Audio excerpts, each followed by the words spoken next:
오늘 함께 나눌 하나님의 말씀은 에스겔서 42장 14절부터 43장 12절까지의 말씀입니다. 잘 아시다시피 43장 같은 경우 하나님의 영광이 이제 성전에 다시 돌아오시는 그러한 장이죠.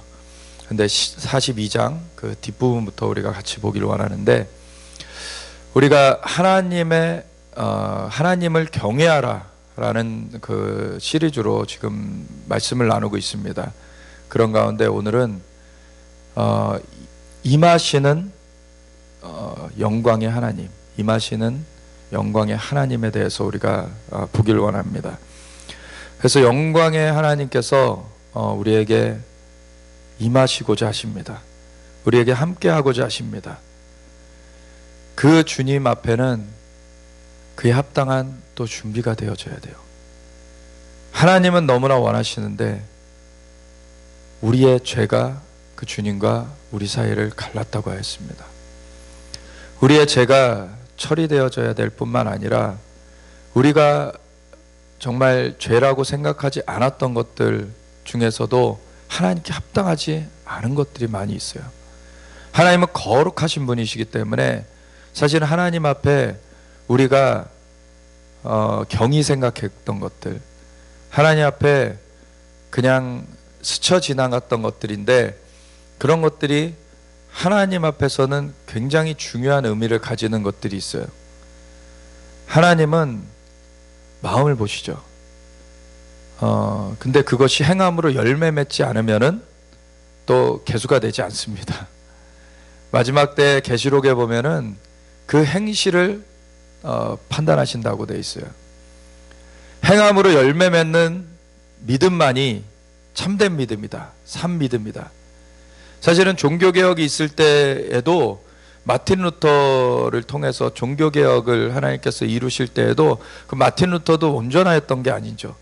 마틴 루터조차도 사실 온전치 못해서 야고보서, 그 행함으로 열매 맺는 믿음만이 산 믿음이다라고 하는 그 야고보서를 지푸라기 서신이라고 비하하면서 사실 정경에서 빼고 싶어 했어요. 근데 야고보서는 굉장히 중요한 것을 말하고 있습니다. 야고보는 초대교회의 지도자였죠. 그 베드로나 요한이나 쟁쟁한 사도들이 있었음에도 예루살렘 교회의 그 지도자, 그 정리하는 역할을 한 것은 야고보였어요. 그것은 이 사도라고 해서 절대적인 어떤 권한을 갖고 있는 것이 아니라 절대적인 권한은 예수님만 갖고 계시죠. 그 예수님의 머리 대심 아래에서 그 몸의 각각의 역할을 감당하는 것이 우리 각 지체의 역할입니다. 근데 그 중에서도 이 초대교회 때 사도행전 15장을 보면은 그 예루살렘 교회를 이제 치리하던 그런 중심 역할은 야고보가 맡고 있었던 걸 보고 있어요. 물론 베드로가 일어나서 많은 그 얘기를 했습니다. 근데 최종 정리는 야고보가 했습니다. 그러면서 성령과 우리는 이 요긴한 것들 외에는 짐을 지우지 않기로 결정하노라 라고 하면서, 그 문제가 뭐였습니까?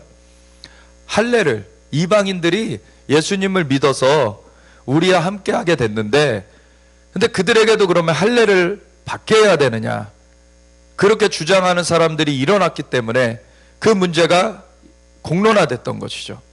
그것을 예루살렘에서, 그거를 뒤에 이제 교회사에서는 공의회라고 칭하면서 예루살렘 공의회, 그래서 교회의 그러한 그 결정을 하는 첫 번째 그 회의였다라고 하는 그런 의미를 부여하는데, 그 예루살렘 공의회에서 사회를 맡았던 의장 역할을 했던 것이 바로 야고보라는 거예요.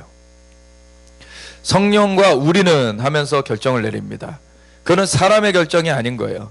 성령님께 의탁하여서 그 성령님께서 비춰주신 대로 그것을 각 사람이 사실 온전치 못해요. 사실 각 사람이 부분적으로 받고 부분적으로 아는 것입니다. 그래서 각 퍼즐들을 그 모임을 통해서 맞춰본 거죠. 그러면 하나님께서 말씀하시는 바가 무엇이냐, 이것에 대하여서 하나님께서 의도하시는 바가 무엇이냐를 같이 모임을 통해서 그것을 조합해 본 거예요. 그 중에서 베드로도 얘기를 했던 것이고 여러 사람의 얘기가 있었는데, 그걸 다 듣고 난 다음에 성령과 우리는 이렇게 결정하노라 라고 결정을 내리는 것입니다. 그것은 각 사람은 통로로서 부분적으로 하나님의 그 음성을 대변하는 것이고, 그것들을 조합해 봤을 때 성령님께서 말씀하시는 바가 이것이다 라고 우리가 알게 되었다라는 거예요. 성령님께서 말씀을 하시는 바, 그것은 바로 피와 음행과 우상의 제물과 목매어 죽인 것들을 금하라 라고 편지하는 것이다. 그 외에 우리가 짐을 더할 것이 없다. 우리가 할례를 이방인에게 강요할 것이 없다. 예수님을 믿어서 우리와 같이 형제된 자들에게는 그 피와 음행과 우상의 제물과 목매어 죽인 것들, 그거를 금하라는 것 외에는 우리가 더하여 줄 것이 없다. 그거는 가장 기본적인 것입니다. 왜냐하면 예수님께서, 하나님께서 우리에게 피를 금하게 하셨죠. 피를 핏째 먹지 말라고 하셨어요. 왜냐하면 피에는 생명이 있습니다. 그 피를 그대로 먹게 되면은 피가 섞이게 되는 거죠. 피가 섞이게 되면 피에 DNA가 있어요. 현대의 과학으로 밝혀낸 거죠, 그거는. 근데 이미 창조주 하나님은 모든 걸 아시는 분이시니까 그걸 우리에게 다 설명해줘도 그때 당시에 이해할 수가 없죠. 우리가 그냥 그거 하지 말라라고 하신 이유가 있어요. 그걸 하지 말라. 사실 에이즈라는 것도 동성애를 통해서 에이즈가 일어났죠. 그게 사실은 동성애 결합을 하면서 상처가 생기고 그러면은 피가 섞이면서 생기는 병이에요. 사실 후천성 면역 결핍증이라 그러죠. AIDS라고 해서 그 후천성 면역 결핍증은 그렇게 해서 생기게 된 거예요. 근데 그러고 나면 나중에 이제 이게 전염이 되는 거죠. 이 관계를 맺는 자들에게. 아주 그게 이제 과거에 또 동성간만이 아니라 원숭이과의 결합에 의해서도 이게 생겼다라는 얘기가 있어요. 아주 저 인간이 아니게 된 그러한 사건입니다. 사실 과거에 그 선지자 중에 한 분이 이 에이즈의 출현에 대해서 하나님께 계시를 받으셨었어요. 근데 에이즈의 출현에 대해서 경계를 하게 경고를 이제 소리를 발하려고 하니까 사탄이 찾아온 거예요. 그거에 대해서 경고하지 말라고. 경고하면 너의 목숨을 앗아가겠다. 이렇게 경고를 한 거예요, 사탄이. 그래도 이분은 담대하게 그냥 그걸 경고를 했어요. 그랬더니 진짜 사탄이 공격을 한 거예요. 그래서 이분이 실제로 죽었습니다. 근데 생명의 주권자는 누구십니까? 하나님이시죠. 예수님께서 그분이 이제 예수님을 믿은 상태로 죽으셨으니까 천국으로 가게 되신 거죠. 천국으로 갔더니 예수님이 맞이해 주신 거예요. 너 아직 사명이 안 끝났다. 너 다시 내려가라. 그래가지고 다시 돌아오신 겁니다. 그러니까 사탄이 이 에이즈, 그리고 에이즈가 일어나게 된 배경에 있는 그 동성애나 수간, 이런 것들이 사탄의 입장에서는 굉장히 중요한 거라는 거죠. 이게 왜? 우상숭배자들이 과거에 그 신전에서 창기들이 여성 창기들만 있었던 것이 아닙니다. 그 우상신전에는 음행이 같이 가는데 여성 창기들만 있었던 것이 아니라 남성 창기들이 있어가지고 그들이 동성애를 하면서 그런 혼음을 하면서 그런 음란한 가운데 귀신들에게 힘을 줬던 거예요. 계속 사단의 그런 그 진영에 그런 악한 일을 통해서 힘을 실어줬던 것입니다. 과거에 이제 아담이 범죄하였을 때도 범죄를 할 때 우리가 죄를 범할 때 그 악한 세력에게 힘을 주게 되는 것이죠. 처음에 아담이 범죄했을 때는 아담이 가지고 있는 권세, 이 땅의 권세 영역, 공중이라고 일컬은 바 되는, 그리고 하나님의 보좌가 있는 곳을 사도 바울이 3층 천이라고 표현한 것으로 보자면 2층 천이라고 말할 수 있는, 원래 우리 자연계의 하늘인 1층 천을과 그리고 하나님의 보좌가 있는 3층 천 사이에 껴든 거죠. 그 공중이. 그것이 원래는 아담에게 부여되어 있었던 이 땅의 권세 영역입니다.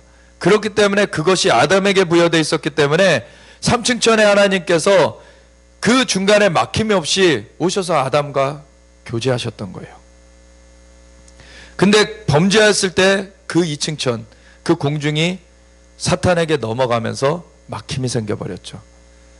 이제는 이 땅에 저주가 풀어지게 되었고 사람의 생명이 한정되게 되었고, 이제 사람이 저주 가운데 땀을 흘려야지만 그 소산을 먹을 수 있게 되었고, 여자는 또 잉태할 때 해산의 고통이 더해지게 되었고, 여러 가지 이제는 죄의 종노릇하면서 그 사탄의 그런 그 억압 가운데 그렇게 지내게 된 그런 사안이 있어요.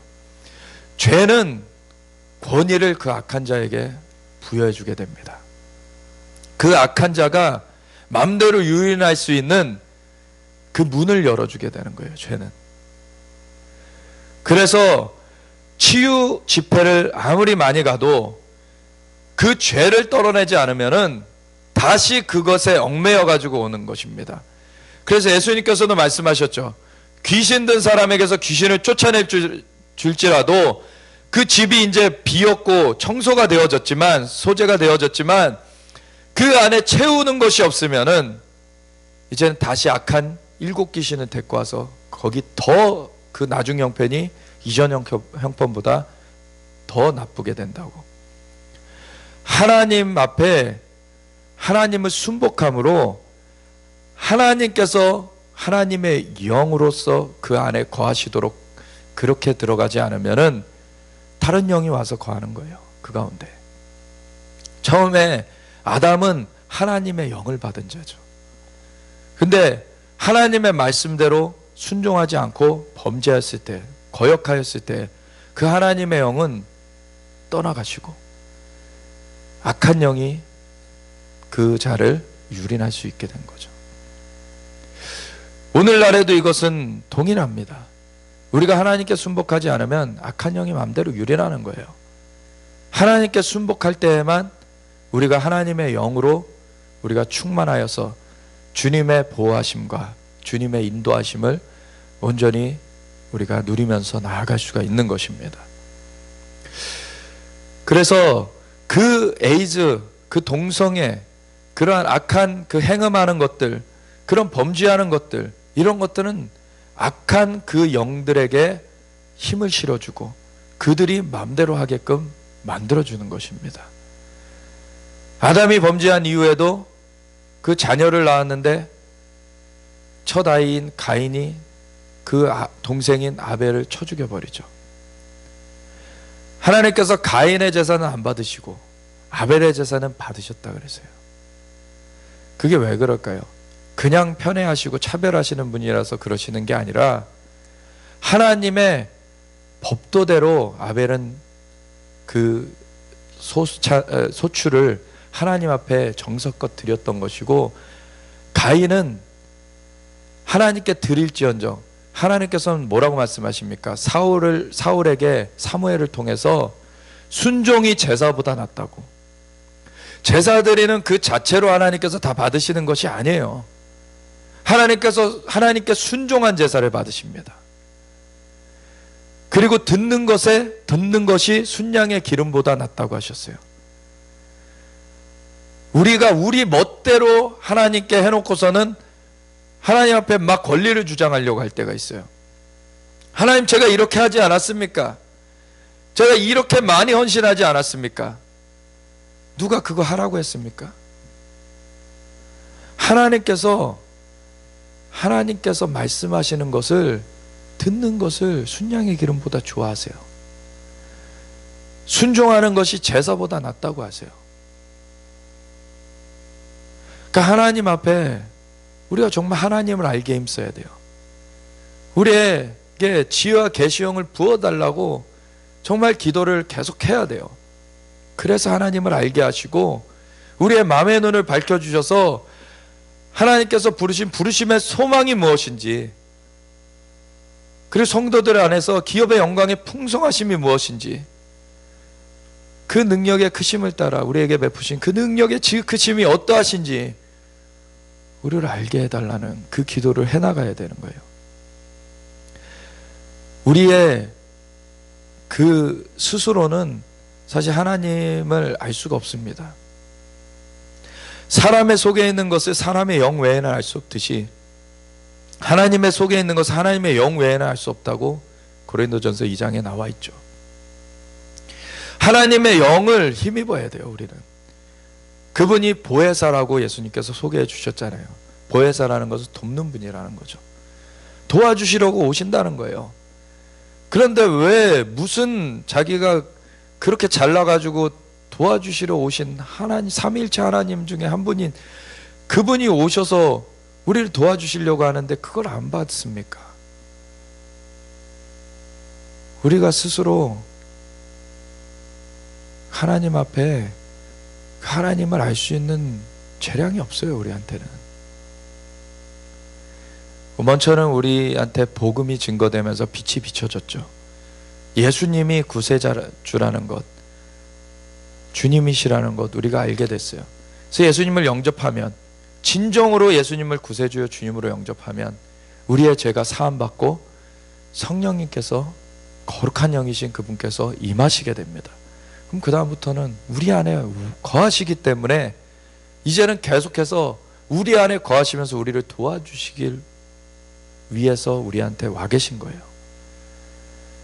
그러면 그분을 계속 힘입어야지 우리가 우리 스스로 할 수 있다고 생각하는 순간, 우리 스스로 우리가 뭔가를 이뤄낼 수 있다라고 생각하는 순간 우리는 넘어질 수 있는 거죠.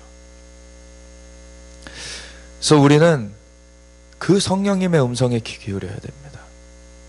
그 성령님의 음성이라고 할 때, 하나님의 음성 또는 성령님의 음성이라고 할 때 사람들이, 저도 사실 그런 과정을 겪었고, 이 자연적인 그 귀로 듣는 음성에만 익숙해져 있다 보니까 이 자연 세계에서 귀로 들리는 걸로 처음엔 생각을 하는 거죠.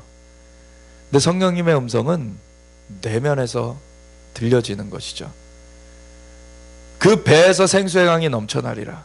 그게 성령의 역사고, 이 속에 우물이 솟아난다는 말씀을 예수님께서도 하셨고, 그런 부분들이 성령님께서 우리 안에 거하심으로 말미암아 우리 안으로부터 주님의 역사가 이루어진다. 그래서 방언은 성령의 말하게 하심을 따라 다른 언어로 말하기 시작하는 건데, 말하는 건데, 말을 하는 것은 자기가 입을 열어야 돼요. 근데 그 소스는 성령님께서 안으로부터 주시는 것이죠. 그래서 방언을 많이 해야 되는 거는 그걸 계속 우물을 길러내는 것이잖아요.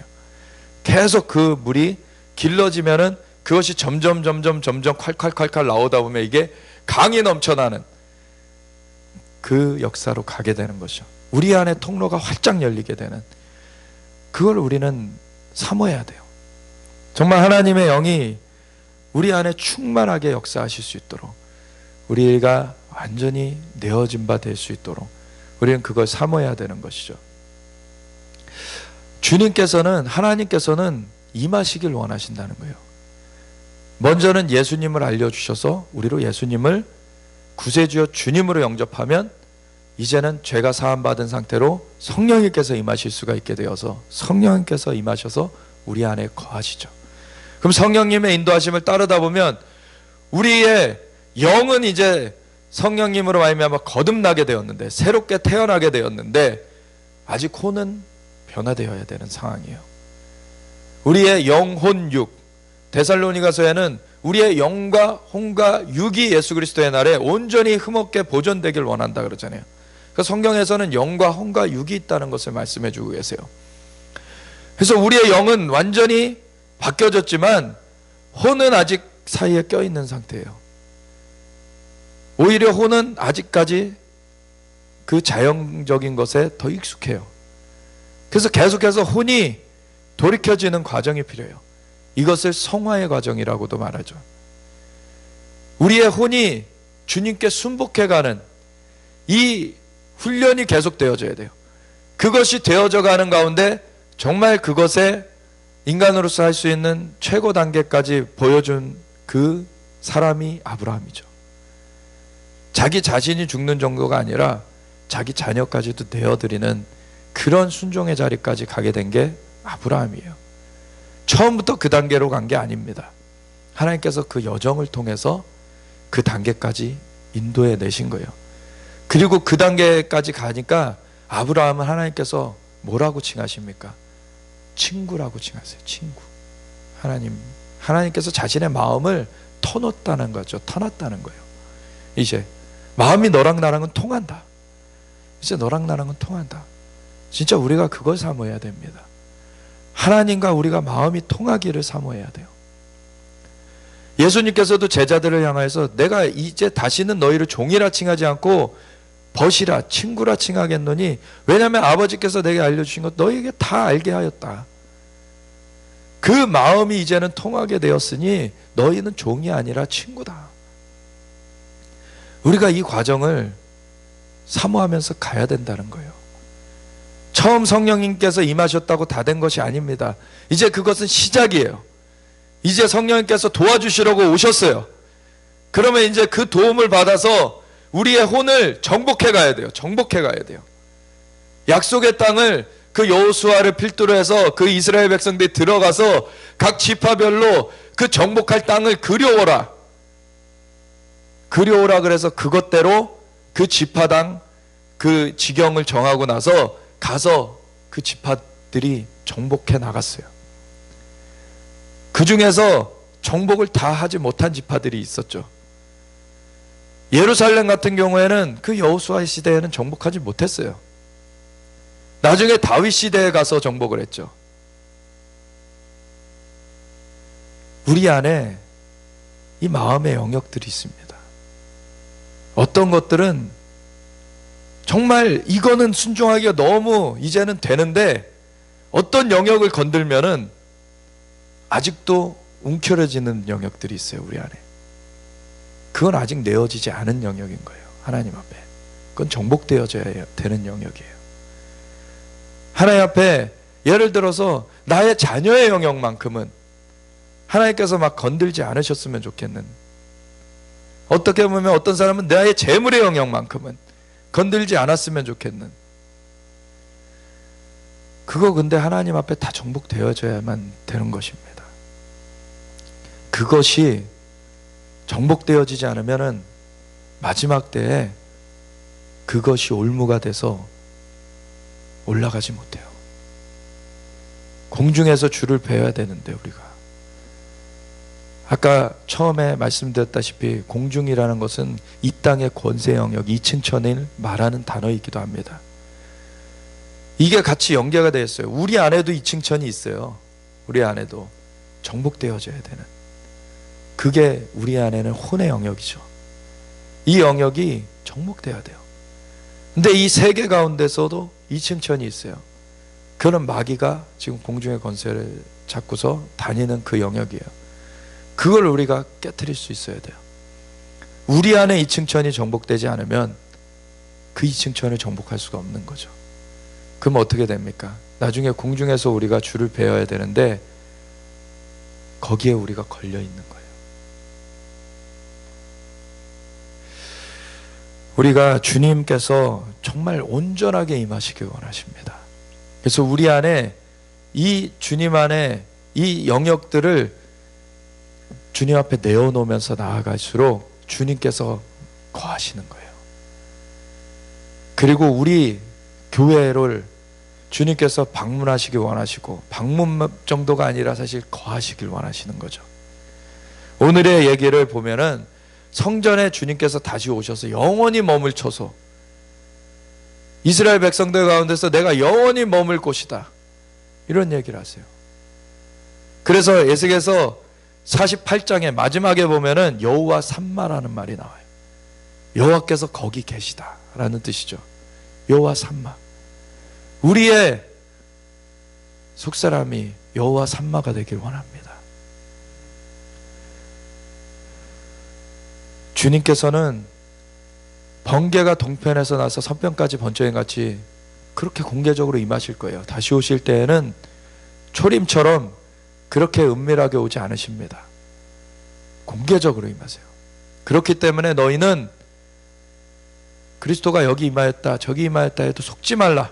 주님 분명히 말씀해 주셨어요. 마태복음 24장에 보면은. 근데 이단 사이비들이 그런 거짓말들을 하죠. 자기네들한테 무슨 메시아가 왔다 막 이렇게 하는데 다 헛소리인 거죠 사실. 그거는 뭐 주님의 말씀 그 마태복음 24장만 읽어봐도 그건 아니라는 건 알아요. 근데 교회들 중에서 예수님의 이 재림을 상징으로 변화시켜 버렸기 때문에 그런 이단 사이비들이 나올 수 있는 배경을 제공해 줘 버렸습니다. 예수님은 진짜 보일 수 있게 임하실 거예요. 예수님이 보일 수 있게 올라가셨죠. 예수님 부활하신 다음에 40일 동안 보여주셨어요 사람들에게. 그리고 사람들이 보는 가운데 올려져 가셨어요. 500명이 그것을 목격을 했습니다.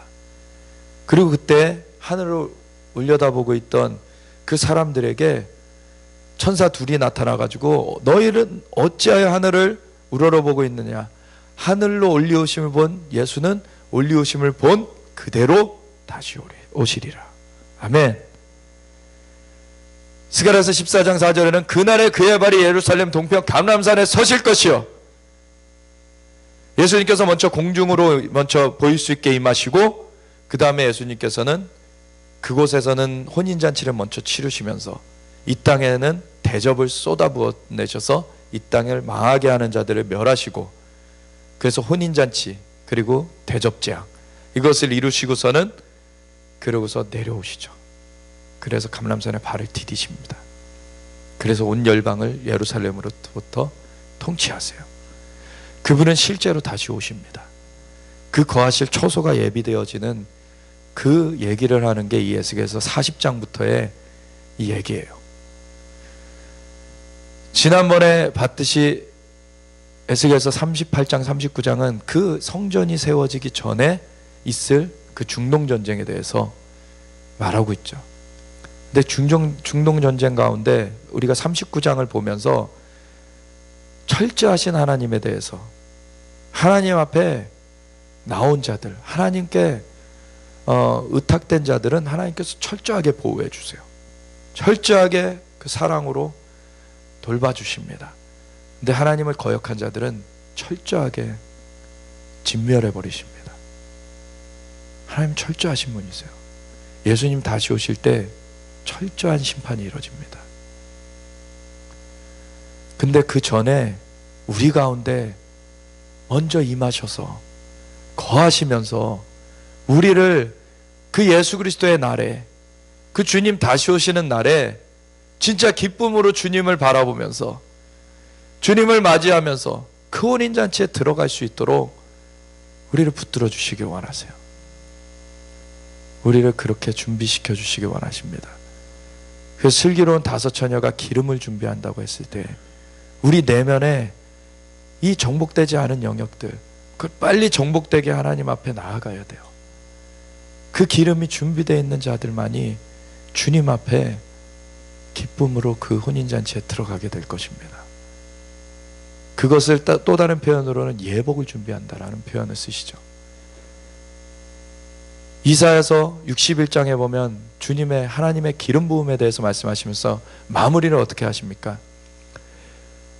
구원으로 옷 입고 공의로 겉옷을 입는다 그래요. 구원으로 옷 입고 공의로 겉옷을 입는다. 계시록 19장에 보면 예수님이 다시 오실 때 어린 양의 신부가 준비되는데 신부가 세마포 옷을 입은 것이 성도들의 옳은 행실이라고 그랬어요. 그 공의로 겉옷을 입은 자들이 그 혼인잔치에 들어가는 것입니다. 우리는 정말 하나님 앞에 이 내면을 정리하면서 가야 돼요. 아무리 치유 집회 많이 다녀도 이 내면을 돌이키지 않으면은 그거는 하나님 앞에 설 수가 없습니다. 그러니까 더 나중에 형편이 더 나빠져서 온다고. 그때라도 깨닫고서는 돌이키면은 다행이고요. 근데 그렇지 못하면은 거기서 그냥 떨어져 나가게 되는 거예요. 우리가 에스겔서 42장 14절부터 43장 12절을 함께 읽겠습니다. 에스겔서 42장 14절부터 같이 읽겠습니다. 제사장의 의복은 거룩함으로 제사장이 성소에 들어갔다가 나올 때에 바로 바깥들로 가지 못하고 수종드는 그 의복을 그 방에 두고 다른 옷을 입고 백성의 뜰로 나갈 것이니라 하더라. 그가 안에 있는 성전 측량하기를 마친 후에 나를 데리고 동쪽을 향한 문의 길로 나아가서 사방 담을 측량하는데 그가 측량하는 장대 곧 그 장대로 동쪽을 측량하니 500척이요 그 장대로 북쪽을 측량하니 500척이요 그 장대로 남쪽을 측량하니 500척이요 서쪽으로 돌이켜 그 장대로 측량하니 500척이라.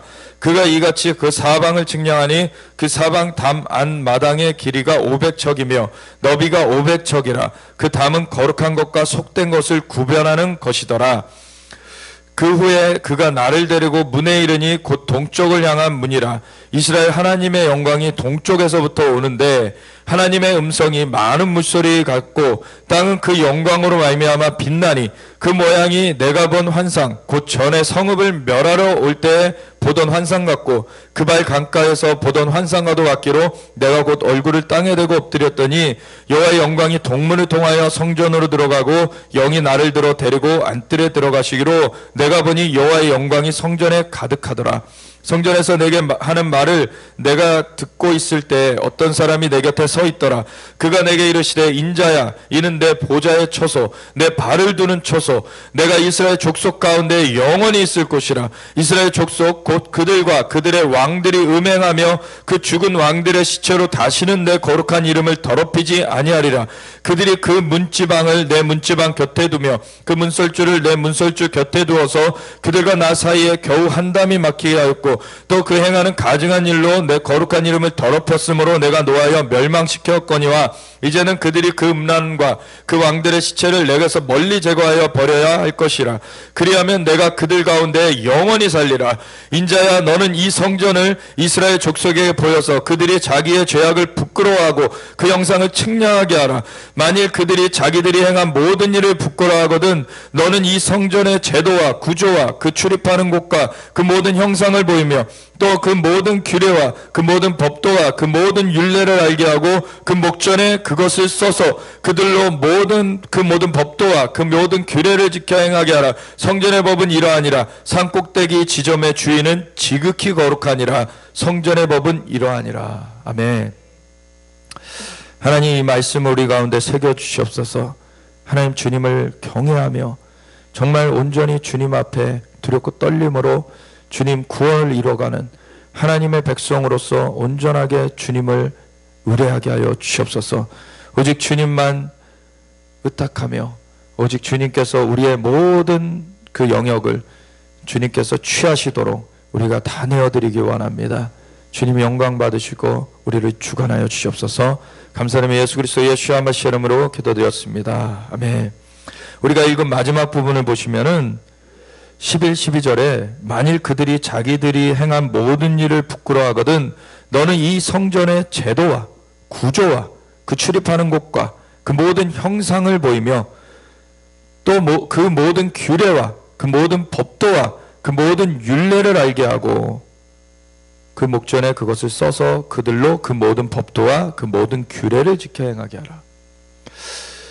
사실 제가 이제 오늘 그 예배를 오면서도 저희 사모하고 이제 얘기를 나눈 것이 뭐가 있었냐면 저는 사실 배경은 장로교에서 신앙생활을 시작을 했습니다. 근데 장로교 안에서의 그런 좀 그 제한적인 부분들에 대해서 하나님께서 그 부분을 굉장히 하나님 앞에 씨름을 하게 하셨어요. 하나님의 절대 주권을 말하는 장로교에 아주 좋은 그 전통이 있습니다. 근데 그것이 반대로 사람의 책임의 부분에서도 하나님의 절대 주권으로 완전 덮어버리다 보니까 다 하나님의 책임으로 생각되는 거예요. 이게 자기가 돌부리에 걸려 넘어져 놓고 하나님 왜 제게 이런 일이 일어나게 하셨습니까?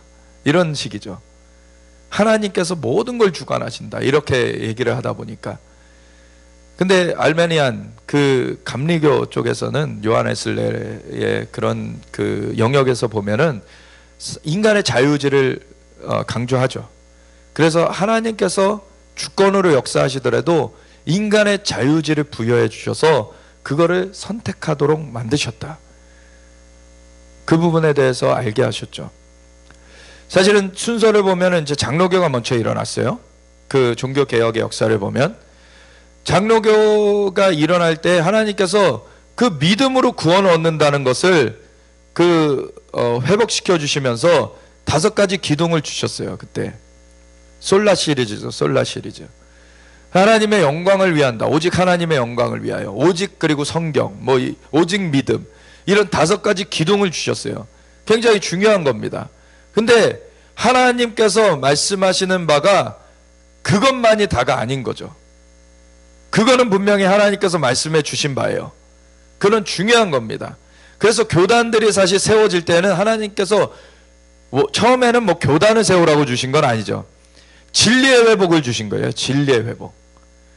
진리가 너무 회파돼 있고 나중에는 면죄부를 팔아가지고 그 구원을 돈으로 사고 파는 그런 지경까지 가 있었기 때문에 완전히 그렇게 회파되어 있던 그런 상황 가운데서 하나님께서 믿음으로 구원 얻는다는 것부터 루터로부터 시작해서 그거를 회복하기 시작했습니다.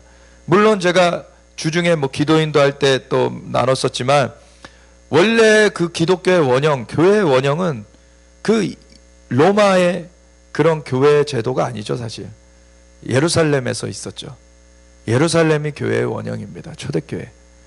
그러니까 사실은 그 로마에서 일어난 카톨릭의 역사를 가지고 사실 교회사를 많이 얘기하다 보니까 거기서 우리 개신교가 나왔다 이런 식으로 이제 얘기를 하게 사람들이 되는데 그게 아니에요.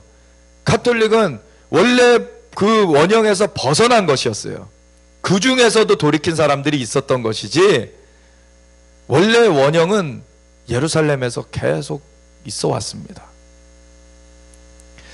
그 원형으로 근데 다시 돌이키게 하시는 것이 그 벗어난 것 가운데서도 있게 하신 그 역사를 지금 말하는 거예요. 그 종교개혁의 역사를 보면은 먼저 그 진리의 그 역사를 믿음으로 구원 얻는다는 것을 회복해 하셨어요. 그 다음에 오직 성경, 오직 믿음, 오직 영광 이런 솔라 시리즈를 이제 5가지 기둥을 주셨어요. 근데 그것이 진리의 모든 회복이 아니었다는 거예요.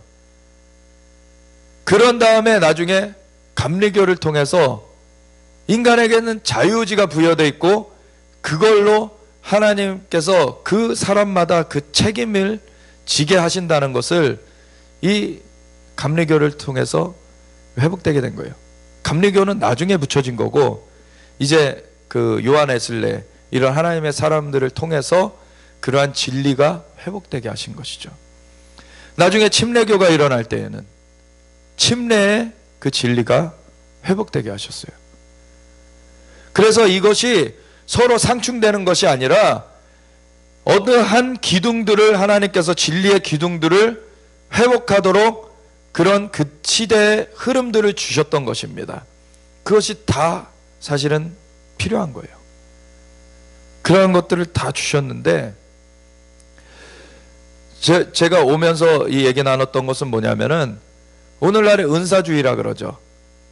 소위 성령파라고 하지만 사실 성령님은 진리의 영이십니다. 성령님께 완전히 사로잡히면은 그 은사만 갖고 활동하는 게 아니에요. 하나님의 영으로 사로잡히면은 하나님의 거룩하심도 나타나고 하나님의 영광이 임합니다. 그래서 은사주의와 성령 운동은 다릅니다, 사실. 예. 근데 은사주의 운동들에 보면은 하나님을 너무 쉽게 여겨요. 장로교 전통 가운데 하나님을 굉장히 하나님의 주권 사상, 절대 주권을 얘기한다 그러잖아요. 하나님의 거룩한 분, 굉장히 이제 높으신 분, 그렇게 여기는데, 이거는 또 인간의 그 하나님의 형상과 모양대로 지음을 받게 하신 인간의 그 자유의지의 영역, 그 부분을 관가를 해가지고서는 하나님을 아예 인간과 연결되지 못할 뿐으로 아예 생각되게 만든 면이 있어요, 장로교는. 그래서 하나님과 어떤 그 하나님의 음성을 듣는다는 거, 하나님의 인도하심을 받는다는 거, 이런 거는 그 장로교 전통 가운데서는 사실 얘기하지 않습니다. 거기서는 그냥 하나님께서는 절대자시기 때문에 그냥 무조건 마음대로 하시고, 우리는 그냥 이해하지 못해도 그냥 가는 것일 뿐이에요, 그런 전통 가운데서는. 근데 은사주의에서는 하나님의 음성 듣는 거, 하나님 앞에 환상을 보고 하나님 앞에 그런 예언과 치유와 이런 것들을 하지만 하나님의 어미하심, 하나님의 위대하신 거, 거룩하신 것에 대해서는 잘 말을 안 해요. 오히려 하나님을 그냥 친구라고 그렇게 얘기하고 그냥 너무 쉽게 얘기를 해버려요. 근데 하나님은 친구라는 거 그렇게 쉽게 쓰지 않으십니다. 아까 아브라함의 예를 말씀드렸듯이 아브라함이 자기 자녀까지도 내어드리게 하나님 앞에 그 마음이 통하게 되었을 때 그때부터 친구라고 하신 거예요. 제자들도 3년 반 주님을 매일같이 뵈면서 따라다녔던 가운데 마지막에 가서야 주님께서 이제 너희를 다시는 종이라 부르지 않고 내가 친구라고 부르겠다라고 하신 거예요. 친구라는 것을 그렇게 은사 나타난다고 쓰시는 것이 아닙니다. 하나님께서 그 마음이 정말 통하는 자, 말씀드렸다시피 그 마음이 완전히 주님께 내어 드려진 자, 그래서 막힘이 없이 하나님과 소통이 되어질 수 있는 자, 그 마음을 곡해하지 않고 하나님의 마음을 그대로 그냥 헤아릴 수 있는 자, 그런 자가 친구가 되는 것이죠. 근데 은사주의 쪽에서는 은사만 나타나면 하나님의 친구인 줄 알아요. 하나님께서 은사를 주세요, 선물을 주시는 거죠. 정말 하나님은 선하시고 우리의 아버지가 되셔서 우리를 자녀로서 돌봐주시길 원하세요. 그래서 하나님의 선하심이 있어요. 그거는 은혜입니다. 은총이고 그걸 우리가 감사함으로 받아야 되죠. 근데 하나님은 우리에게 친절하게 해주신다고 하나님이 업신여겨도 되는 분이 아니에요. 하나님은 거룩하신 하나님이십니다. 영광의 주님이세요. 하나님의 그 영광 앞에 이 11절 12절을 보면은 성전에도 제도와 구조와 그 출입하는 곳, 그 모든 형상이 있어요. 은사주의 진영에서 보면은 자기 멋대로 예배해놓고 하나님이 다 받으실 거라고 생각을 해요. 하나님 앞에 받아지는 법도가 있어요. 사실 하나님 앞에 드려지는 법도가 있어요. 가인과 아벨의 제사의 예를 말씀드렸다시피 같이 똑같이 제사를 드린 것 같고, 어떻게 보면은 가인이 더 희생한 것 같아요. 소를 드렸어요. 더 귀한 걸 드린 것 같아요. 얘는 곡식을 드렸죠, 아벨은. 근데 하나님께서 아벨의 것은 받으시고 가인의 것은 안 받으셨어요. 그 마음에 가인은 자원하는 것으로 드리지 않았던 것이죠. 아벨은 진짜 자원하는 심령으로 그 예물을 정성껏 준비해서 하나님 앞에 드렸던 거예요. 하나님께서는 그 모든 속내를 아시는 것이고 그 과정을 다 아세요. 그래서 하나님이 말씀하신 그 법도대로 이제는 어떻게 보면 땅을 갈아서, 그 땀을 흘리면서 갈아서 그 소출을 먹게끔 인간이 되어져 버렸잖아요. 그 가운데 그 땀의 소출을 가지고서 하나님 앞에 올려드린 아벨의 제사를 받았던 거예요.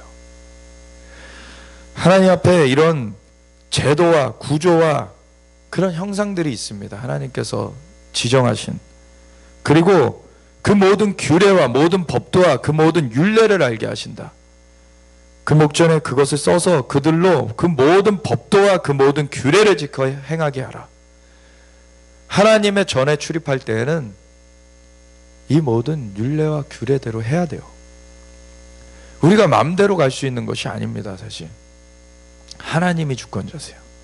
하나님이 정하신 대로 그것을 절차를 밟아 나가야 되는 것입니다. 하나님은 이 절차를 그 율법주의로 가져가는 것은 싫어하시죠. 그 속에 의와 인과 신은 버려버리고 박하와 해양과 근체, 식물까지도 11조를 떼어 드리지만 잘하는도다 그러셨어요. 예수님께서. 그건 잘하는도다. 그거 자체가 잘못하는 건 아니에요. 근데 더 중한 바, 의와 인과 신은 너희가 버렸도다. 더 중한 거. 너희 의가 바리새인과 서기관의 의보다 낫지 않으면 결단코 천국에 들어가지 못하리라고 그러셨어요. 바리새인과 서기관의 그 의, 그 겉으로라도 그렇게 하는 거를 하나님께서 그거 자체를 잘못했다 그러신 게 아니에요. 그 의보다 나아야 된다는 거예요. 더 중한 바, 의와 인과 신이 우리에게 있어야 된다는 거예요. 그러니까 하나님의 법도를 따라야 되는 것이고, 그걸 따르는 데 있어서 우리의 마음이 거기에 온전히 순복돼야 된다는 거예요. 이것을 놓고 씨름해야 됩니다. 우리의 마음이, 사실 인간은 범죄하였고 그 타락한 그 원죄가 있기 때문에 예수님을 영접했을 때 우리의 영은 새롭게 되어졌지만 우리의 혼은 저항하는 것들이 있어요. 우리의 혼은 하나님의 법도에 저항하는 것들이 있어요. 그러면 이거를 어떻게 해야 됩니까? 그대로 법도에 저항하는 채로 그 나라의 백성이 될 수 있습니까? 그 나라의 삶을 살 수가 있습니까? 그걸 빨리 굴복할수록 그 나라의 삶을 누리는 거예요. 빨리 굴복할수록 그 나라의 백성으로서 그 축복을 누리는 것입니다. 그게 진짜 복이에요. 그래서 이 규례가 있다는 거예요. 율례가 있다는 거예요. 말라기서 4장에도 보면은 5절 6절을 사람들이 이제는 많이 얘기를 해요.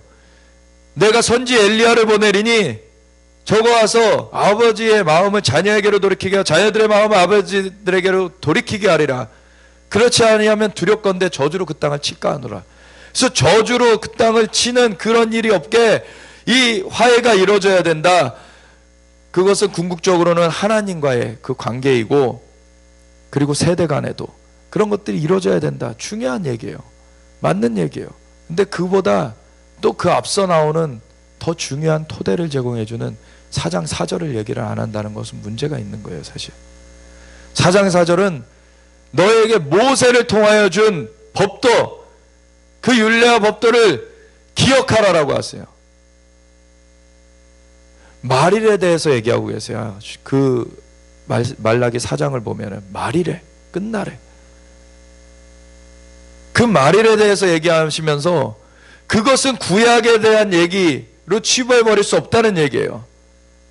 마지막 주님 다시 오심을 준비하기 위하여서 우리가 취해야 되는 거라는 거예요. 그것은 모세를 통하여 준 법, 그 시내산에서 준 법, 그 율례와 법도를 너희는 기억하라라고 그랬어요. 그 기준 가운데 아비들과 자녀들의 마음이 돌이켜지는 것입니다. 그 기준이 없이 맘대로 자기 멋대로 하는 것이 아니에요. 사실 여기도 보면은 이 에스겔서의 40장부터 나오는 성전, 이것은 예수님이 다시 오셔서 거하실 처소예요. 이것은 그러니까 구약의 얘기다 이렇게 치부해버릴 수 있는 얘기가 아닙니다. 신약은 자유시대다. 자유는 방종을 의미하는 것이 아닙니다. 주님 나라의 자유는 진정한 죄와의 결별된 자유예요. 불순종과 상관없는 자유예요. 진짜 순종 가운데서 누리는 기쁨이고 엄청난 만족이에요. 그 죄의 그 수렁, 죄의 결박, 이런 것들이 끊겨진 거예요. 그게 진정한 자유입니다. 우리의 욕심이 아직 발동되고 있다면 그거 끊어야지 진짜 자유가 일어나는 거예요. 욕심은, 이 세상의 것들은 다 하나님께로부터 나온 것이 아니다. 그 요한일서에 보면 나오죠. 이 세상에 있던 것들은 육신의 정욕, 안목의 정욕, 이생의 자랑이다. 이거를 피해야 된다는 거예요. 하나님께 순복하는 것을 방해하는 것들, 욕심이 덫이 돼가지고 사람들이 하나님께 순복을 못하죠. 그러면은 그 사람이 그 올무에 걸려서 하나님 앞에 살 수가 없게 되는 거예요. 우리는 이 법도를 기억해야 되는 것입니다. 하나님 앞에 이 법도가 있어요. 율례가 있어요. 그것은 너희가 지기 어려운 것이 아니다. 주님 말씀하세요. 내 말은 지키기 어려운 것이 아니다. 내 말이 너희 입에 있고 너희 마음에 있어 심히 가깝다. 지키기 어려운 것이 아니다. 근데 타락한 우리의 본성으로 지킬 수 있는 것은 아니죠. 그렇기 때문에 주님을 의뢰해야 돼요. 하나님을 의뢰하는, 그거는 예수님이 오시기 전에도 아브라함이 이미 하나님을 의뢰하며 하나님을 믿음에 그것을 하나님께서는 그에게 의로 여기셨다 그러셨어요. 하나님을 의뢰하는 거예요. 예수님을 의뢰하는데 보내주셨잖아요. 이제는 예수님을 믿으면 우리는 영생을 선물 받게 돼요. 근데 끝까지 너희가 그것을 이루라라고 하세요. 끝까지 견디는 자는 구원 얻으리라 라고 하세요. 마지막 그 파이널 선을 통과를 해야 되는 거예요. 우리는 그때까지 우리가 법도를 지키고 하나님 앞에 이 믿음의 싸움을 싸워야 돼요. 경주를 해나가야 돼요. 그런 가운데 처음에 말씀드렸다시피 성령님께서 우리에게 오셔서 도와주시려고 함께 하시잖아요. 이게 얼마나 놀라운 은혜입니까? 이게 얼마나 놀라운 은혜예요. 하나님의 기준이 낮아진 게 아니에요. 사람들은 하나님의 기준을 낮추려고 그래요. 그건 자기 멋대로 할 수 있는 게 아니에요. 하나님의 기준이 있어요. 그거에 도달하지 못하면 도달하지 못하는 거예요. 그거는 탈락되는 거예요. 그거는 우리가 바꿀 수 있는 게 아니에요. 근데 그 기준에 도달할 수 있도록 성령님께서 오셨다는 거예요. 우리를 붙들어 주신다는 거예요. 우리를 인도하여 주신다는 것입니다. 이것을 우리는 힘입어야 되는 거예요. 우리가 마땅히 빌 바를 알지 못할 때에도 성령의 말할 수 없는 탄식으로 우리를 위하여 친히 간구하신다. 이게 얼마나 큰 은혜입니까? 그래서 우리가 방언기도 하는 거 굉장히 중요합니다. 성령의 말하게 하심을 따라 말하는 것이잖아요. 그거 우리가 그럴 때 우리 내면에 막 변화가 일어나는 것을 경험하게 돼요. 우리 안에 막 박갈이 작업이 되는 것을 경험하게 돼요. 우리 안에 그동안에 걸렸던 것들, 하나님 앞에 순복하지 못했던 것들이 누그러지고 그것이 순복하는 걸로 바뀌어지는 것을 경험하게 돼요. 우리는 그런 작업들을 해나가야 됩니다. 하나님께서 오셔서 거하시길 원하세요. 우리 가운데 이 작업을 해나갈 때 7절에 보면 하나님께서 내게 이르시되 인자야 이는 내 보좌에 쳐서 내 발을 두는 쳐서 내가 이스라엘 족속 가운데서 영원히 있을 곳이라. 이스라엘 족속 곧 그들과 그들의 왕들이 음행하며 그 죽은 왕들의 시체로 다시는 내 거룩한 이름을 더럽히지 아니하리라. 그전에는 이것 때문에 이들이 심판을 받았어요. 오늘날에도 가보면은요, 아직 이 성전이 세워지기 전이죠. 그렇기 때문에 아직까지는 그 성전산 주변으로 그 무덤들이 즐비해 있어요. 이 시체들이 있어요. 왕들의 무덤들도 있고요. 지금은 특별히 성전산 위에 이슬람 사원이 들어서 있고 이슬람 기도처인 황금돔이 있고, 그러면서 이슬람의 그런 진영에서 예수님이 오시지 못하게 만든다고, 이 메시아가 못 오시게 한다고 시체로 그 주변을 둘러놨어요. 그래서 성전산 그 주변에 딱 그 테두리에 있는 그 무덤들은 무슬림 무덤들입니다. 근데 그 건너편 감람산에 있는 무덤들이 유대인 무덤들이에요. 어떻게 하면은 성전산 가장 가까이에 묻혀서 이들도 예수님이 메시아신 것을 모르지만 메시아가 오면은 부활이 있다는 것을 알아요. 죽은 자가 살아난다는 것을 알아요. 그러니까 죽은 자가 살아난다는 거. 그리고 스가랴서 14장에 그날에 그의 발이 예루살렘 동편 감람산에 서실 것이라고 나와 있잖아요. 메시아가, 이들은 아직 신약을 안 읽어도 구약에 이미 그런 얘기들이 나와 있잖아요. 그러니까 감람산에다 막 무덤을 해놓는 거예요, 그들이. 참, 근데 성전산과 감람산은 다르죠. 성전산 주변에 둘러진 그 무덤들, 그거는 이슬람에서 이 메시아가 못 오게 한다고 그렇게 둘러놓은 거예요. 그리고 동쪽을 향한 문도 막아놨고, 사실 이들도 얼핏 알기는 아는 게 뭐냐면, 이슬람에서 이 유대인 율법 가운데 메시아 그 제사장들은 시체를 만지면 부정하여서 성전에서 섬길 수 없는 것을 알아요, 이들이. 그러니까 시체를 거기다 막 해놓은 거예요. 그렇게 무덤을 해놓은 거예요. 참 웃기는 일입니다. 근데 예수님은 먼저 어떻게 하세요? 죽은 자를 먼저 살려버리시고, 그러고서는 이 땅 가운데 대접을 부어서 완전 다 처리해버리시고, 그리고서 내려오시잖아요. 그러니까 뭘로 막겠습니까? 뭘로 막겠어요, 그걸? 어떤 것도 막을 수 없는 거예요, 그거는. 우리 예수님 왕이십니다. 만왕의 왕이세요. 근데 여기 보면은 새로운 새 성전이 이제 지어지게 될 때 이스라엘 족속 곧 그들과 그들의 왕들이 음행하며 그 죽은 왕들의 시체로 다시는 내 거룩한 이름을 더럽히지 아니하리라. 이젠 이런 일 안 할 거다. 그들이 그 문지방을 내 문지방 곁에 두며 너무 하나님을 업수히 여긴 거예요. 그 옆에다가 막 그 시체 왕들의 그런 그 무덤을 갖다가 문지방을 옆에다 막 만들어 놓고 그 문설주를 내 문설주 곁에 두어서 그들과 나 사이에 겨우 한 담이 막히게 하고 또 그 행하는 가증한 일로 내 거룩한 이름을 더럽혔어요. 하나님의 이름을, 거룩한 이름을 더럽혔으므로 내가 노하여 멸망시켰거니와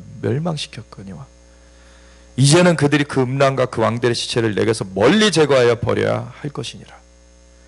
그리하면 내가 그들 가운데 영원히 살리라. 아멘. 우리 가운데 이러한 하나님 앞에 합당치 못한 것들 다 내어버려야 돼요. 그래야 주님이 영원히 거하십니다. 이 모든 법도와 규례를 지켜 행해야 되고, 12절에 보면 성전의 법은 이러하니라. 산꼭대기 지점의 주인은 지극히 거룩하리라. 이 산꼭대기, 이게 어디를 말하는 것입니까? 아브라함이 이삭을 바쳤던 모리아산, 나중에 성전이 세워졌던 그 성전산, 그곳이 지극히 거룩하다는 거예요. 하나님께서는 영이시지만 영계뿐만 아니라 자연계도 만드신 분이십니다. 자연계의 법칙도 정하신 분이 하나님이세요. 자연계 중에서 어느 곳이 내가 택한 처소의 자리다라고 하는 것도 하나님께서 정하신 거예요. 내가 내 발등상을 둘 그 곳이다. 예루살렘 성전산을 그렇게 정하셨어요. 하나님 앞에 어떤 사람은 너무 하나님을 영으로만 몰아가가지고 이 자연계와 손 떼시라고 완전, 하나님은 저 그냥 그것이 나중에 이단인 이신론이 돼버렸죠. 이신론. 그러니까 하나님은 불가지론이에요. 불가지론. 알 수 없는 그냥 존재, 그냥. 이런 게 그 헬라 철학의 이데아 사상과 연관이 있습니다. 그냥 미지인 거예요. 미지. 그냥 모르겠다. 근데 하나님은 우리한테 알려주세요. 법도를 주세요. 우리 이걸 지켜라. 그러면 내가 너희한테 거하겠다. 하나님은 우리와 교제하시는 분이십니다. 하나님은 임하시는 분이세요. 그걸 위하여서 친히 알려주시고 그거를 도와주시는 분이세요. 그리고 어떤 사람은 하나님을 너무 경히 그렇게 여기면서, 사실 이것도 하나님을 높게 여기는 척하는 그 하나님을 멸시하는 것입니다. 이신론도. 하나님을 원래 그 하나님이 아닌 다른 것을 지금 말하게 되는 것이죠. 그리고 하나님을 경히 여기면서 하나님은 뭐 자연계를 정할 능력도 없는 그러한 분인 것처럼 만들어버리는 또 무리들이 있어요. 자유주의 무리들이죠. 뭐 어떤 사람이 자유주의에서 그런 얘기가 있어요. 홍해 바다가 갈라졌잖아요. 어떻게 바다가 갈라지냐, 이들 진의 입장에서 막 생각을 하는 거죠. 어떻게 바다가 갈라지나, 그 바다라는 말이 그 갈대라는 말과 이게 유사한 말이니까 갈대 숲이 갈라진 거다. 그랬더니 어떤 어린아이가 그런 거예요. 그럼 더 큰 기적이네요. 갈대 숲에 애국 군대가 수장됐으니까. 이게 정말 얼마나 웃긴 얘기입니까? 아, 진짜 자유주의 그 사람들은 진짜 너무 이 중증이에요, 진짜. 하나님은 위대하신 분이십니다. 만물의 창조주세요. 만물이 창조하셔놓고, 만물을 창조하셔서 이 땅의 법칙을 정하셔놓고 그 법칙에 하나님께서 매이셔야 됩니까? 하나님이 창조를 하셨는데 그 하나님을 알아야 돼요. 여호와를 알자. 힘써 여호와를 알자. 하나님을 모르기 때문에 헛소리 하는 겁니다. 좀 모르면 가만히라도 있어야지. 네. 입을 닫아야 돼요. 모르면. 하나님을 정말 거룩히 영광으로 올려드려야 됩니다. 내 이름을 다시는 그렇게 더럽히지 못하게 하겠다. 하나님 말씀하시잖아요. 주님께서 이 1절에 보면은, 에스겔 43장 1절에 보면, 그 후에 그가 나를 데리고 문에 이르니 곧 동쪽을 향한 문이에요.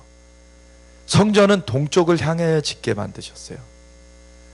그리고 이스라엘 하나님의 영광이 동쪽에서부터 옵니다. 동쪽에서부터 서쪽으로 옵니다. 근데 에스겔서에 보면은 앞장들에서 하나님의 영광이 그 성전에서 동쪽으로 떠나가는 그 기록이 있죠. 그리고 에스겔서 8장 9장 이런 데 보면은 그 동쪽으로 하나님의 영광이 떠나가기 전에 그때 제사장들, 에스겔 시대 제사장들, 그러한 사람들이 어떻게 우상숭배하고 있는가를 막 하나님께서 에스겔의 영을 끌어다가 보여주시는데, 벽에 막 우상의 그림들을 다 그려놓고, 성전 벽에다가, 그리고 막 담을 하나 쳐놓고서는 거기에 막 단무스를 위해서 막 애곡하는 그런 일들이 있고, 그리고 그들이 결정적으로 또 뭘 했어요? 성전 문에 서서, 성전문은 동양으로 돼 있잖아요. 그럼 동쪽에서 서쪽으로 가면서 성소에, 그러니까 뜰부터 밟고 성소에 들어가고 지성소에 들어가고, 하나님께 나아가는 길은 동쪽에서부터 서쪽으로 가게 돼 있어요. 근데 그걸 등지고 제사장들이 동쪽을 바라보면서 태양을 향해서 숭배를 하고 있는 거예요. 하나님이 너무 역겹다, 가증스럽다, 내가 멸하여 버리겠다. 하나님의 영광이 떠나가고 멸하여 버리시는 것입니다. 우리가 하나님께서 임하실 수 있도록 정말 주님 앞에 거룩함으로 나아갈 수 있어야 돼요. 우리 처소에 들어오면 이 중간에 딱 말씀이 한 구절 써 있죠. 내가 거룩하니 너희도 거룩하라. 레위기 11장 45절의 말씀입니다. 우리가 우리 내면을 정돈하면서 나아가야 돼요. 저 예루살렘이 정돈되어지도록 우리가 기도하면서 나아가야 돼요. 주님이 임하시옵소서. 만왕의 왕이신 그분이 모든 걸 창조하신 분이신데 뭐가 잘났다고 자꾸 그분 앞에 뻗대고 있습니까? 그러다 진멸되는 거예요. 하나님께서 은혜 주실 때, 너희가 은혜 받을 만한 때 그걸 받으라는 거예요. 우리 앞에 하나님께서 그 구원의 방편을 제공해 주셨어요. 예수님께서 대신 십자가를 지어서 우리의 죄를 다 대속해 주셨어요. 예수님을, 누구든지 예수님을 구세주여 주님으로 영접하면 그 죄가 사함받게 하셨어요. 그리고 성령님을, 예수님을 구세주여 주님으로 영접한 자들에게 보내주셔서 보혜사, 돕는 분으로 우리 안에 거하시면서 도와주셔요. 이 모든 은혜를 베풀어 주신 거예요. 그러면 이제는 우리의 책임입니다. 우리가 하나님 앞에 그 법도대로 우리가 돌이켜 나아갈 것이냐, 아니면 자기 욕심대로 나아가다가 진멸될 것이냐, 그건 각자의 책임인 거예요. 하나님은 임하시길 원하십니다. 임하시길 원하시는 영광의 하나님이세요. 우리가 그 영광의 하나님을 맞이할 수 있도록 우리 내면을 점검하면서 준비해야 되고, 우리를 도와주시기 위해서 성령님이 와 계세요. 그리고 이 성전에도 임하시기 위하여서 하나님께서 우리로 기독케 하고 계시는 거예요. 이 성전에서 많은 사역들이 이루어지죠. 치유되는 것 다 중요합니다. 좋은 거예요. 중요해요.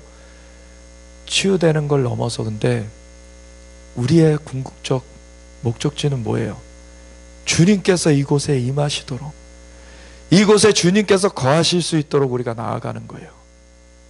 주님께서 이곳에 계속 계실 수 있도록 우리는 우리의 편의대로 이곳을 쓰는 것이 아니라 하나님께서, 그 영광의 주님께서 임하실 수 있도록 우리는 그것을 준비해 나가야 되는 겁니다.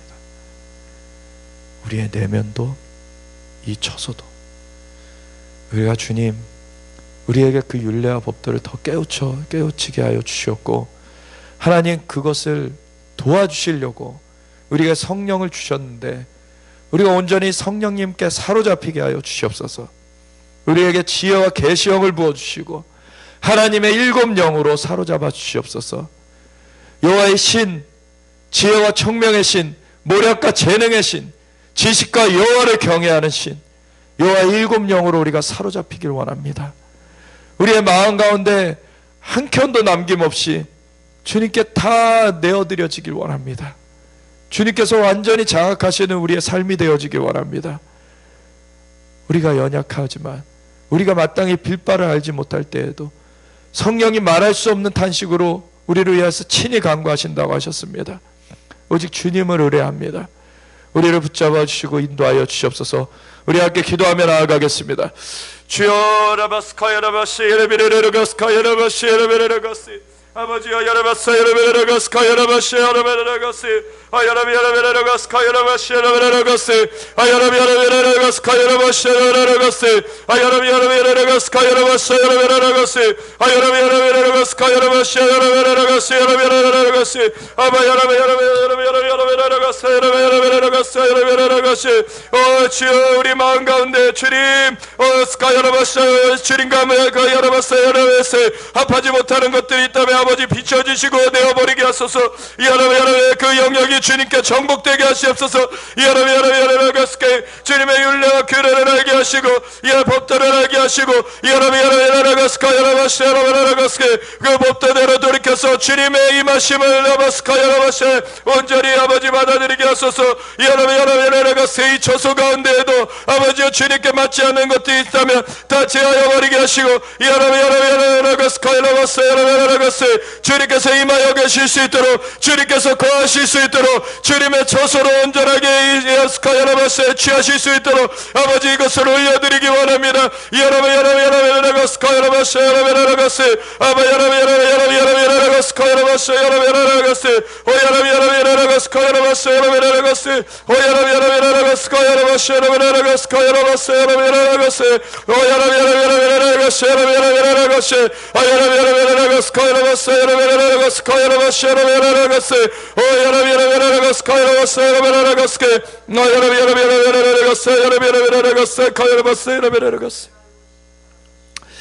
하나님, 주님께서 말라기 4장 4절에 말씀하시기를 너희는 모세를 통하여 시내산에서 준 바 너희에게 준 법도 그 율례와 법도를 기억하라고 하셨습니다. 하나님, 주님께서 주권자십니다. 주님의 법도대로 돌이켜지는 우리의 삶이 되어지기 원합니다. 주님, 그것을 도와주시는 분이십니다. 성령을 보내주셨습니다. 우리의 죄를 예수님으로 말미암아 대속되게 하셨고 우리에게 성령을 부어주사 우리로 그 영의 인도하심을 따라 살 수 있도록 주님 은혜를 베풀어 주셨습니다. 우리가 이 은혜를 헛되이 하지 않길 원합니다. 우리의 마음의 모든 영역이 주님께 정복되어지기 원합니다. 주님께서 거하실 수 있는 처소로 준비되어지기 원합니다. 주님께서 온전히 영광으로 좌정하시길 원합니다. 주님만이 영광을 받으시고 주님의 나라, 주님의 의를 이루시옵소서. 이 처소를 주님 손에 붙드시옵소서. 이 처소 가운데 주님의 영광이 나타나도록 아버지, 이 처소가 온전히 드려지길 원합니다. 주님만이 영광을 받으시길 원합니다. 주님께 합하지 않은 것들이 있다면 제거해 버릴 수 있도록 주님 비춰주시옵소서. 주님, 제하여 버리게 하여 주시옵소서. 오직 주님께 돌이켜지게 하시옵고 주님 앞에 거룩으로 위엄으로 정말 영광을 올려드리며 나아가게 하시옵소서. 이 전에서 주님만이 영광을 받으시고 주님 통치하소서. 주님 좌정하시고 주님 영광으로 주님 역사하여 주시옵소서. 이전에서 주님의 그 나라와 의가 펼쳐져 나가게 하시옵소서. 오직 주님만 영광을 받아 주시옵소서. 감사하신 주님, 정말 영광으로 임하시기를 원하시는 주님, 사랑합니다. 경배합니다. 이곳에 정말 주님의 영광 가운데 엎드려지는 아버지여 사람들이 가득하게 하여 주시옵소서. 그 사람들이 주님의 영광을 증거하며 나아가게 하여 주시옵소서. 감사합니다. 주님, 영광 받으시옵소서. 감사드리며 우리 주 예수 그리스도 예수와 마시아 이름으로 기도드렸습니다. 아멘.